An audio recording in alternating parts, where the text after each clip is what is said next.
जय हिंद प्यारे साथियों, स्वागत है आप सभी का एक बार फिर से खोटा किंग ऑफिशियल पे। आइए शुरुआत करते हैं आज के सेशन की। और हम लोग शुरुआत करने वाले हैं आज एक महत्वपूर्ण सेशन की।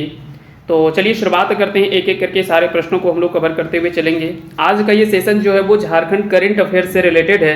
तो यहाँ से कई लोगों का डिमांड था कि झारखंड करंट अफेयर का कुछ सेक्शन कंप्लीट करवा दीजिए। जैसे कि एक था करंट अफेयर, उसमें से सबसे पहला जो आ रहा था वो है झारखंड करंट अफेयर का।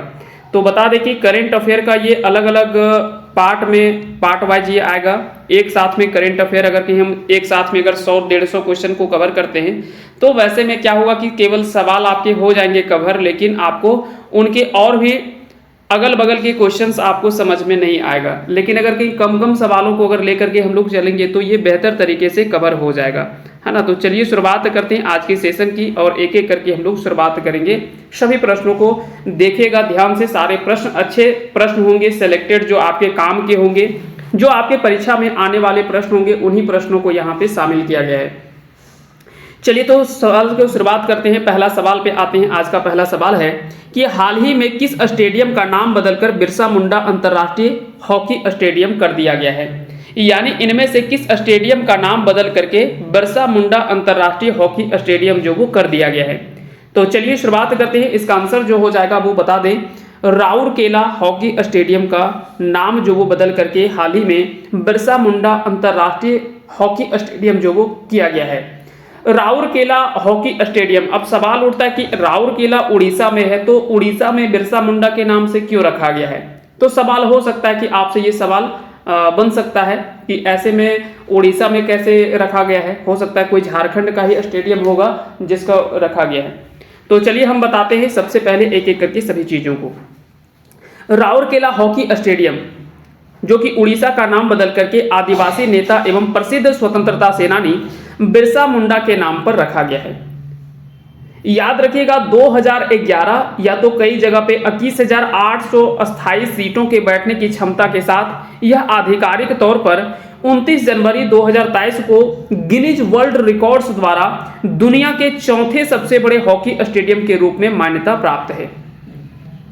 बता दें कि यह जो वो दुनिया के चौथे सबसे बड़े हॉकी स्टेडियम के रूप में जो वो जाना जाता है और इसे जो वो गिनीज वर्ल्ड रिकॉर्ड्स में भी इसको जो वो दर्ज किया गया है।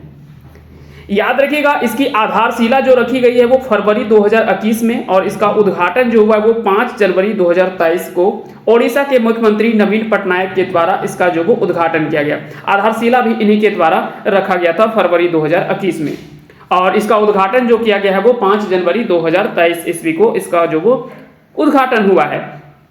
उड़ीसा के बारे में तो आपको पता ही होगा कि यहाँ पे लोकसभा की सीटें 21 है, राज्यसभा की सीटें 10 है। और बता दें कि इस हॉकी स्टेडियम का जो निर्माण लागत है यानी पूरे इसका बनाने में जो खर्च आया है ना, इस हॉकी स्टेडियम को बनाने में जो खर्च आया है वो लगभग माना जाता है कि 260 करोड़ के आसपास खर्च हुआ है इस स्टेडियम को बनाने में। 13 से 29 जनवरी आपको पता होगा 13 से 29 जनवरी 2023 को 15वां हॉकी विश्व कप की मेजबानी उड़ीसा भारत कर रहा था। ऐसे में बताया गया था कि ओडिशा भारत जो वो 2 स्टेडियम में, एक है कलिंगा स्टेडियम जो कि भुवनेश्वर में है और दूसरा है बिरसा मुंडा अंतरराष्ट्रीय हॉकी स्टेडियम राउरकेला में जो है ना। ये दोनों के बारे में आपको ध्यान रखने हैं। अब दोनों जगह जब इसका आयोजन हो रहा था है ना, एक जगह कहाँ पे, एक तो स्टेडियम था कलिंगा स्टेडियम भुवनेश्वर और दूसरा था बिरसा मुंडा अंतरराष्ट्रीय हॉकी स्टेडियम राउरकेला। ये दोनों जगह पे संपन्न हुआ है और जिसके विजेता आपको पता होगा कि जर्मनी है और उसके उप विजेता जो वो बेल्जियम रहा। इसका शुभंकर था ओलिव जो कि रिडले कछुआ, जो कि आपको पता ही होगा, यहाँ से सवाल भी कई बार पूछा गया है। उड़ीसा से संबंधित कई बार सवाल यहाँ से पूछा जाता है। ओडिशा की अगर बात करें तो ओडिशा की राजधानी तो आपको पता ही होगा। ओडिशा भारत के पूर्वी तट पर स्थित एक राज्य है। उड़ीसा उत्तर में झारखंड, उत्तर पूर्व में पश्चिम बंगाल, दक्षिण में आंध्र प्रदेश और पश्चिम में छत्तीसगढ़ से घिरा है तथा पूर्व में बंगाल की खाड़ी है। ये तो आपको पूरा ओडिशा का नक्शा आपको पता होगा। बता दें कि उड़ीसा की स्थापना 1 अप्रैल 1936 को इसके मुख्यमंत्री नवीन पटनायक हैं और यहाँ के प्रथम मुख्यमंत्री जो थे वो हरे कृष्ण महताब थे, है ना। इसके प्रथम मुख्यमंत्री उड़ीसा के। हो सकता है कि सवाल में आपसे अगर पूछ लिया जाए, कभी कभी ऐसा सवाल पूछा जाता है। और राज्यपाल की अगर बात करें तो वर्तमान राज्यपाल गणेशी लाल हैं। ये आपको सारी चीजें, यहाँ पे कुछ प्रमुख स्थल भी है जैसे कि चिल्का झील, हीराकुंड बांध, भीतरकनिका राष्ट्रीय उद्यान, सूर्य मंदिर कोणार्क, लिंगराज मंदिर, जगन्नाथ मंदिर पुरी, शिमलीपाल राष्ट्रीय उद्यान, ऊषा कोठी वन्यजीव अभयारण्य, रत्नागिरी, ललितगिरी और उदयगिरी। ये सारी चीजें आपको पता होगा। यहाँ के राजकीय वृक्ष की अगर बात करें तो अंजीर है, पीपल या आश्वत्थ, ये तीनों में से कहीं भी कुछ भी आपको देखने को मिल जाएगा। ये पीपल का ही, ये आश्वत्थ जो है ये पीपल का ही संस्कृत में इसका जो वो नाम है, ठीक ना। राजकीय पशु की अगर बात करें उड़ीसा का तो सांबर हिरन है, राजकीय पक्षी जो वो इंडियन रोलर है और राजकीय फूल जो वो अशोक है। ये सारी बातें आप लोगों को ध्यान रखनी है। चलिए अगले सवाल पे आते हैं। अगला सवाल दे रखा है कि इनमें से कौन सी योजना झारखंड से संबंधित नहीं है, यानी इनमें से कौन सी योजना जो वो झारखंड से संबंधित नहीं है।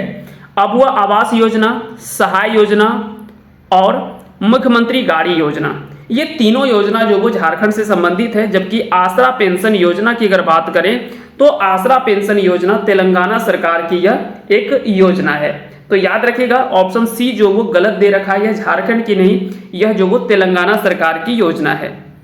अब हम लोग एक एक करके सारी चीजों की डिस्कस करते हैं। जैसे कि सबसे पहला बात करते हैं आसरा पेंशन योजना, तो बता दिए कि ये तेलंगाना सरकार की योजना है जो कि इसमें से गलत दे रखा है। सबसे पहला हम बात करते हैं अबुआ सरकार योजना की।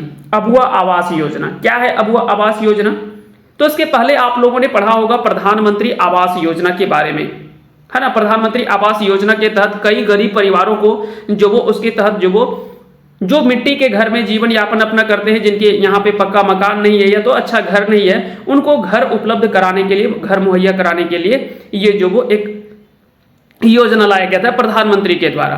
अब प्रधानमंत्री आवास योजना ये हमेशा तो चालू नहीं रहता है, बीच बीच में जो वो गैप आता है।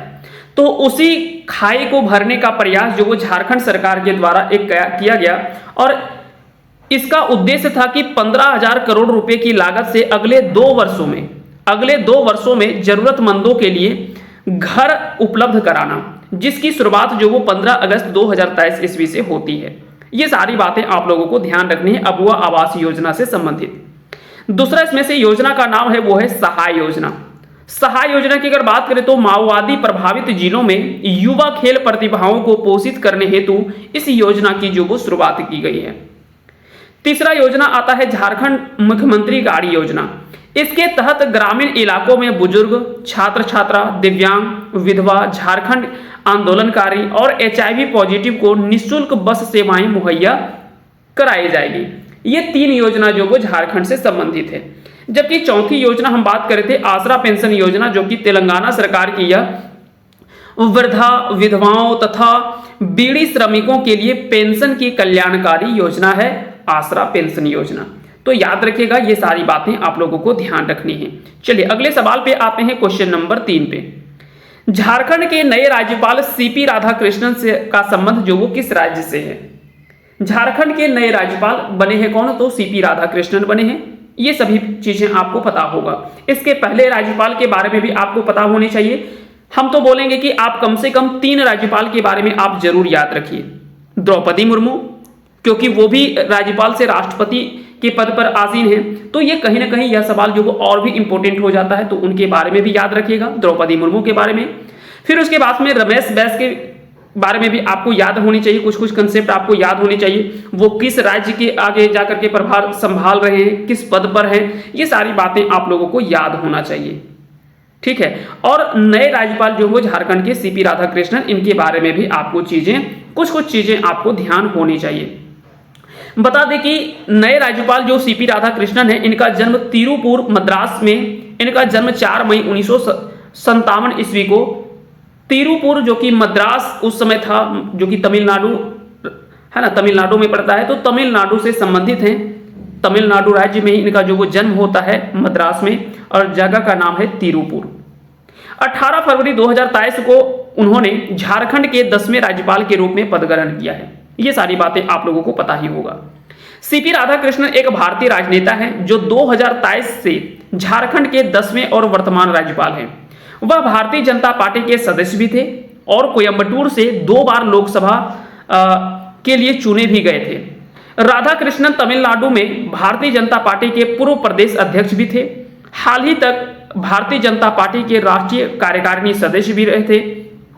उन्हें पार्टी का आला कमान के द्वारा केरल भाजपा प्रभारी नियुक्त भी किया गया था।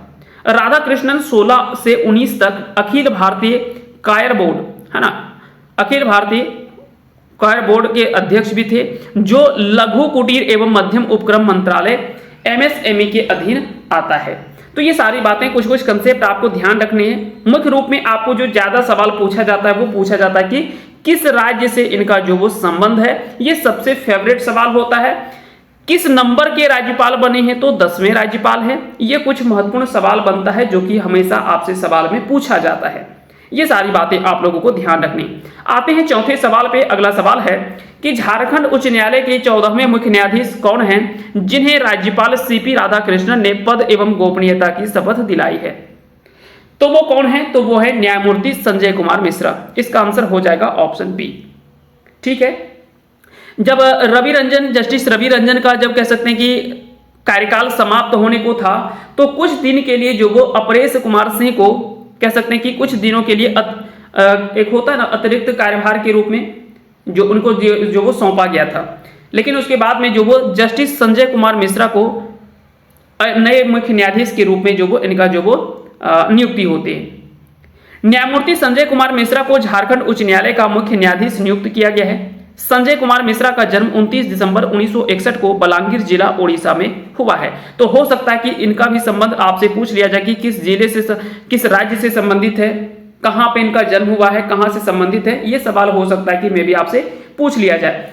बाकी के 2009 में बने थे ओडिशा हाईकोर्ट के जज। ये आप अच्छे से पूरा पढ़ लीजिएगा, ये पूरा डिटेल में दे रखा है। वर्ष 2009 में संजय कुमार मिश्रा ओडिशा हाईकोर्ट के जज बनाए गए थे, जिसके बाद में उनका स्थानांतरण उत्तराखंड हाईकोर्ट में कर दिया गया था। न्यायमूर्ति संजय कुमार मिश्रा उत्तराखंड उच्च न्यायालय के कार्यवाही मुख्य न्यायाधीश भी रह चुके हैं। 1999 से संभाल रहे हैं न्यायाधीश का कार्यभार।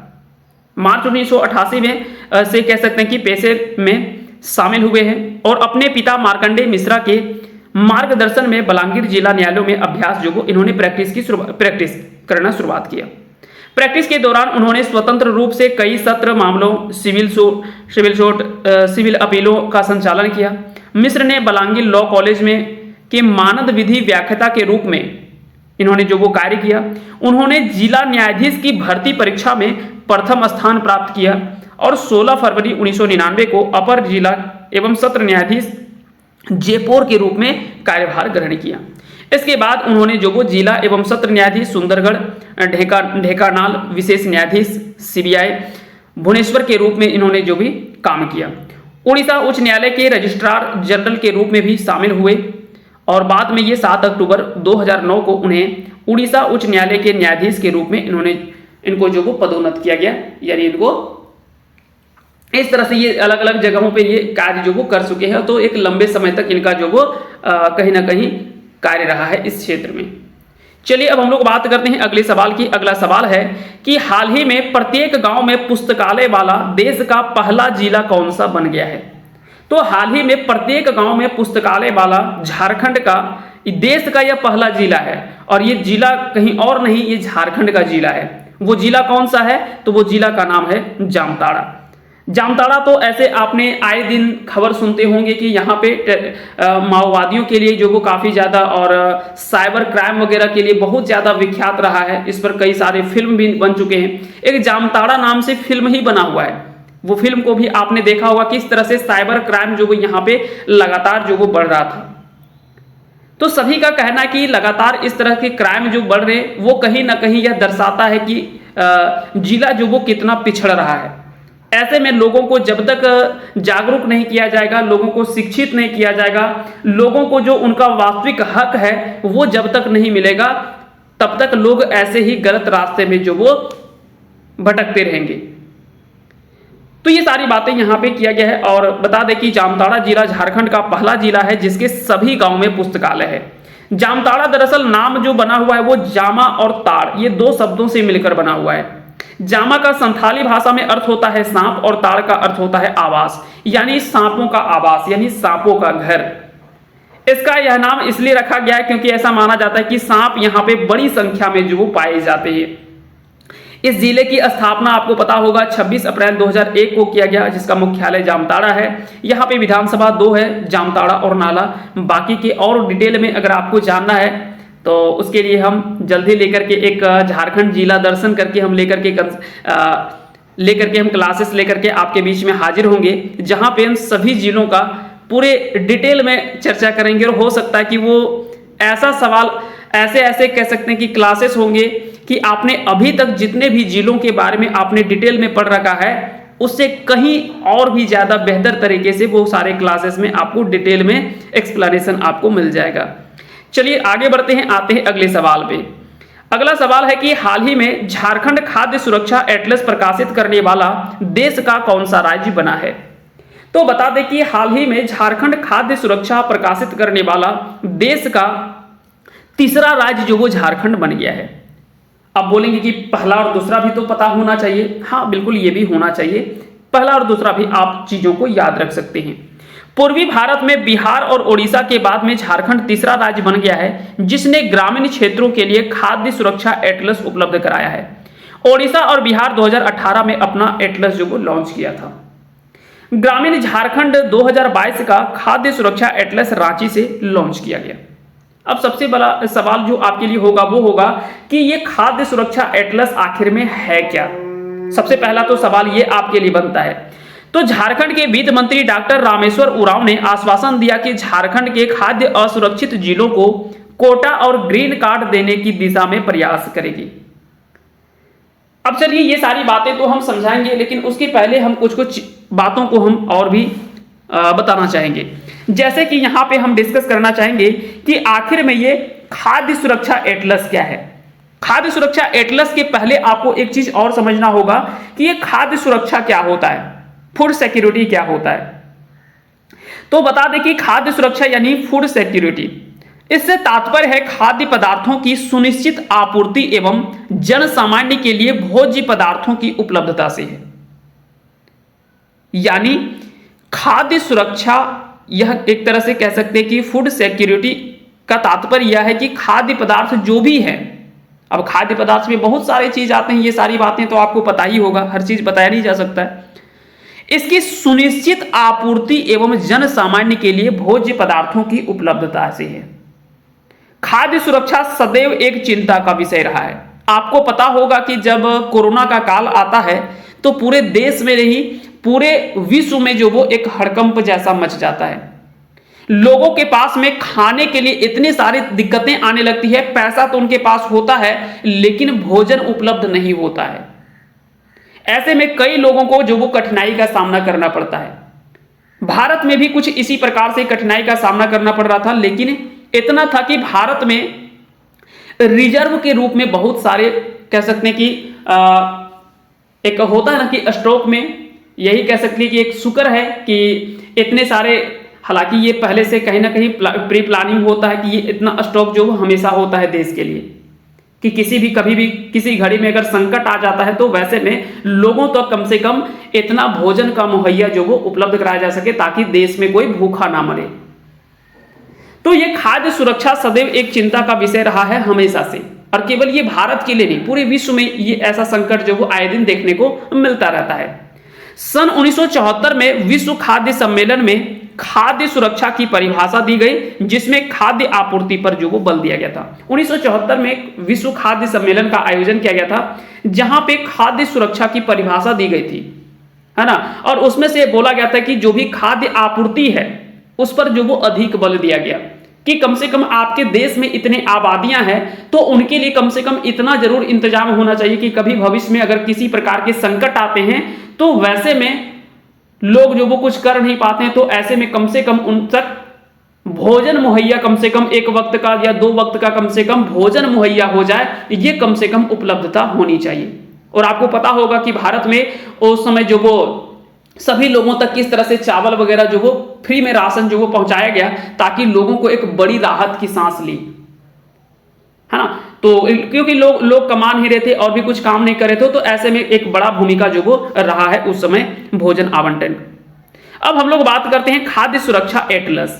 तो खाद्य सुरक्षा एटलस क्या है? तो एटलस देखिए एक तरह से होता क्या है कि यह एटलस राज्य में खाद्य सुरक्षा की स्थिति के मानचित्रण की दिशा में एक प्रयास है। यह एटलस जो है वो राज्य में किस प्रकार से खाद्य सुरक्षा की स्थिति का मानचित्रण किया जाए इस दिशा में एक प्रयास किया जा रहा है। इसे दिल्ली स्थित इंस्टीट्यूट फॉर ह्यूमन डेवलपमेंट ने Indira Gandhi institute of development research Mumbai की शोध पहल के तहत जो वो इसको जो वो तैयार किया गया है। तो हो सकता है कि सवाल में आपसे जो वो पूछ लिया जाए, तो याद रखिएगा इंस्टीट्यूट फॉर ह्यूमन डेवलपमेंट जो कि नई दिल्ली में है, Indira Gandhi institute of development research Mumbai, ये दोनों आपको जरूर याद रखनी है। इस संस्था के बारे में भी आपको याद रखनी है। एक्चुअल में होता क्या है कि कई बार लोगों को लगता है ना कि एक राज्य में सभी जिलों में एक जैसा स्थिति है, तो वैसा बिल्कुल भी नहीं होता है। कुछ जिलों में लोगों के पास में स्थिति ठीक ठाक होता है, वो खा पी रहे हैं सही से, उनका जो वो आवंटन है वो लोगों को कह सकते हैं कि अगर देखा जाए लोगों से जब राय लेते हैं तो वहां से एक पता चलता है, आंकड़े से जब निकल करके आता है तो लगता है कि नहीं इस जिले में थोड़ी बहुत स्थिति ठीक है। लेकिन जब किसी दूसरे जिले में जाते हैं तो वहां पे, क्योंकि हर जगह का अलग अलग वातावरण है, पर्यावरण के मतलब हमेशा एक जैसा स्थिति तो नहीं होता है। कुछ जो वो पहाड़ी क्षेत्र में जिले होते हैं, कुछ जिले ऐसे होते हैं जो कि मैदानी क्षेत्र में होते हैं, तो हर जिला का अलग अलग लोकेशन होता है, तो उनके पास में हर जिले में एक समान स्थिति नहीं होता है। तो इन्हीं चीजों को कि किस जिले में अधिक दिक्कत है, ज्यादा दिक्कत है, किस जिले में थोड़ा कम दिक्कत है, ये सारी बातें जो वो पता लगा पाना कि किसके पास में खाद्य सुरक्षा को लेकर के ज्यादा दिक्कत है, खाद्य पदार्थ किसके पास में अधिक उपलब्धता नहीं हो पा रहा है, किसके पास में ज्यादा दिक्कत है, किसके पास में कम दिक्कत है, ये सारी बातों को जो वो बताता है। और इन्हीं सारी बातों के प्रयास से और इन्हीं बातों को जानने के लिए यह जो वो एक प्रयास किया गया है, शुरुआत किया गया है खाद्य सुरक्षा एटलस को लेकर के, है ना, ताकि लोगों तक जो वो सही तरीके से ये सारी बातें जो वो जानकारी निकल करके आ पाए, ये सारी बातें। क्योंकि कुछ दिन पहले बिहार में भी इस तरह के आंकड़े जो वो निकल करके आए हुए थे, है ना, अलग अलग क्षेत्रों में अलग अलग तरह से आंकड़े जो वो निकल करके आए हुए थे। चलिए आगे बात करते हैं अगले सवाल पे। अगला सवाल है कि 17 दिसंबर 2022 को दृष्टिबाधित T20 क्रिकेट विश्व कप में लगातार तीसरी बार चैंपियन बना भारत, है ना। भारत जो उसमें से तीसरी बार लगातार चैंपियन बना, जिसमें झारखंड के सुजीत मुंडा का चयन भी हुआ था। सुजीत मुंडा का जन्म झारखंड के किस जिले में हुआ है? तो इसका जन्म जो वो हुआ है वो रांची में हुआ है सुजीत मुंडा का। धुरवा स्थित रांची में एक साधारण परिवार में जन्म लेकर T20 विश्व कप खेलने तक का सफर जो वो इन्होंने तय किया। सुजीत मुंडा ने और उनका चयन जो वो 17 सदस्यीय टीम इंडिया में हुआ था। सुजीत मुंडा 2014 से कड़ी मेहनत कर परिवार के अन्य सदस्यों ने दिहाड़ी मजदूरी करने के बावजूद सुजीत मुंडा को सहयोग किए और आज इस मुकाम तक पहुंचने में उन्होंने बताया कि परिवार का जो वो एक बड़ा महत्वपूर्ण योगदान रहा है हमारे जीवन में। तेज गेंदबाज और जरूरत पड़ने पर टीम के लिए रन बनाकर टीम को जीत दिलाने में सक्षम है सुजीत मुंडा। 2014 से 17 तक झारखंड ब्लाइंड क्रिकेट टीम के लिए खेला और लगातार बेहतरीन प्रदर्शन के कारण ही भारतीय टीम में जो वो खेलने का इनको जो वो मौका भी मिला है। लगातार तीसरी बार चैंपियन बने भारतीय टीम ने फाइनल में बांग्लादेश टीम को 120 रनों से हराकर जो वो जीत दर्ज की थी, ये भी आप सभी को पता होगा। चलिए आगे बढ़ते हैं, आते हैं अगले सवाल पे। अगला सवाल दे रखा है सही मिलान करें, यानी एक तरफ से आपको कुछ खिलाड़ी के नाम दे रखे हैं और दूसरे तरफ जो वो खेल दे रखा है, और इस तरह से सवाल आपको मिलान करने के लिए सवाल जो वो दे दिया होता है। अगर बात करें अष्टम उरांव का, तो इनके बारे में आपको पता होगा कि ये एक फुटबॉल खिलाड़ी हैं और अंडर 17 भारतीय महिला फुटबॉल टीम की कप्तान के रूप में ये जानी जाती हैं, तो इनके बारे में तो आपको पता ही होगा। संतोष कुमार बोबेंगा की बात करें तो ये एक बॉडी बिल्डिंग से संबंधित हैं, है ना। इनके बारे में भी कुछ दिन पहले आपने कुछ खबर आपने पढ़ा होगा। निक्की प्रधान, तो ये तो कह सकते हैं कि झारखंड की पॉपुलर हॉकी खिलाड़ी हैं, तो इनके बारे में तो सबको लगभग पता है ना। और अगर बात करें सुनील बहादुर की, तो ये लॉन बाउल्स से संबंधित हैं, है ना, लॉन बाउल्स से संबंधित हैं। तो अब देख लीजिए पहला का है जो वो दूसरा है, तो पहला में दूसरा कहाँ है, तो ए में दिख रहा है। बी का चौथा हो जाएगा तो बी का चौथा हो गया, सी का 1 हो गया, सी का 1 हो गया, डी का 3 हो गया। तो यहाँ पे आपको ऑप्शन ए जो वो दिख रहा है सही आंसर आपको दिख रहा है। अगर नहीं मान लीजिए कि कुछ भी नहीं आ रहा है, चलो भाई हमको कुछ भी नहीं आ रहा, तो कम से कम 1-2 खिलाड़ी के बारे में तो आपको जरूर पता होगा। एक अष्टम उरांव के बारे में जरूर पता होगा कि फुटबॉल से संबंधित है, और निक्की प्रधान का संबंध जो वो हॉकी से है, तो इतना तो जरूर आपको पता होगा। तो देख लीजिए, मिलाकर के देख लीजिए कि ए का 2 कहाँ है, तो ए का 2 यहाँ पे है, और सी का 1 कहाँ है, तो सी का 1 3 जगह दे रखा है, लेकिन चलिए ए का 2 तो एक ही जगह दे रखा है, तो इसलिए इसका आंसर जो वो ऑप्शन ए हो जाएगा। तो इस तरह से भी चीजों को आप याद रख सकते हैं। अगर बात करें अष्टम उरांव की, तो फुटबॉल से संबंधित है। अंडर 17 भारतीय महिला फुटबॉल टीम की कप्तान के रूप में जानी जाती हैं, गुमला जिले से ये संबंधित है। संतोष कुमार बोबेंगा की अगर बात करें तो ये बॉडी बिल्डिंग से संबंधित हैं। झारखंड पुलिस में कार्यरत सिपाही संतोष कुमार बोबेंगा ने कनाडा के विन्नीपेग शहर में आयोजित world police and fire games में 2 स्वर्ण पदक जीतकर देश का गौरव इन्होंने बढ़ाया है। निकी प्रधान की अगर बात करें तो यह झारखंड की भारतीय हॉकी टीम की प्रमुख खिलाड़ियों में से शामिल है। और सुनील बहादुर की बात करें तो यह रांची के सुनील एक पुरुष अंतरराष्ट्रीय भारतीय लोन बॉल्स यानी लोन गेंदबाज है, लोन बॉल्स का, है ना। तो ये आपको याद रखनी है, लोन बॉल्स से संबंधित है। ये सारे खिलाड़ियों के बारे में आपको जानकारी होनी चाहिए। अगला सवाल है कि झारखंड के किस खिलाड़ी को सावित्रीबाई फुले किशोरी समृद्धि योजना का ब्रांड एम्बेसडर जो वो बनाया गया है। झारखंड के किस खिलाड़ी को सावित्रीबाई फुले किशोरी समृद्धि योजना का ब्रांड एम्बेसडर जो वो बनाया गया है? तो वो खिलाड़ी कोई और नहीं, अष्टम उरांव है। कौन है? अष्टम उरांव है। अब ये चर्चा में क्यों है ये भी जानना जरूरी है। तो बता दें कि ये इसलिए चर्चा में है क्योंकि 23 अक्टूबर 2022 को गुमला जिला प्रशासन ने अंडर 17 भारतीय महिला फुटबॉल टीम की कप्तान और गुमला की बेटी अष्टम उरांव को सावित्रीबाई फुले किशोरी समृद्धि योजना का ब्रांड एम्बेसडर जो वो बनाया है। साथ ही फुटबॉलर सुधा अंकिता तिर्की, अब हो सकता है कि खेल आपको बता दिए कि फुटबॉल से संबंधित हैं, तो फुटबॉल के बारे में आपको जरूर याद रखना है कि इसका संबंध जो वो किस खेल से है, फुटबॉल से है। साथ ही साथ में एक नाम और याद रखना है, सुधा अंकिता तिर्की। इन सभी को जो वो जिला प्रशासन ने भी इनको भी सम्मानित किया है, लेकिन ब्रांड एम्बेसडर जो बनाया गया है सावित्रीबाई फुले किशोरी समृद्धि योजना का जो ब्रांड एम्बेसडर बनाया गया है वो किसी और को नहीं, अष्टम उरांव को जो वो बनाया गया है। आइए कुछ प्रमुख बिंदुओं की चर्चा हम लोग करते हैं आज के सेशन में। बता दें कि भारतीय फुटबॉल अंडर 17 टीम की कप्तान अष्टम उरांव एवं खिलाड़ी सुधा अंकिता तिर्की के गुमला आगमन के उपरांत उपायुक्त सुशांत गौरव ने अपने सभा कक्ष में सम्मान समारोह आयोजित कर दोनों खिलाड़ियों को सम्मानित किया। गुमला डीसी सुशांत गौरव ने कहा कि किशोरी समृद्धि योजना के बेहतर प्रचार प्रसार एवं जागरूकता के लिए अष्टम उरांव को ब्रांड एम्बेसडर जो वो बनाया गया है। तो इस प्रकार से ये सारी बातें यहाँ पे आप अच्छे से इन सारी डिटेल आप पढ़ लीजिएगा। एक थोड़ा सा हम लास्ट में हम कुछ डिटेल आपको बताना चाहेंगे, जैसे कि सावित्रीबाई फुले किशोरी समृद्धि योजना के तहत राज्य सरकार किशोरियों को अच्छी शिक्षा के लिए 40,000 रुपए की सहायता राशि दे रही है। इसके तहत कक्षा 8वीं में छात्राओं को 2500 रुपए, कक्षा 9वीं में 2500 रुपए, कक्षा 10वीं में 5,000 रुपए, 11वीं और 12वीं में 5,000 रुपए और 18 से 19 साल होने पर किशोरियों को एक मुश्त 20,000 रुपए दिए जाएंगे।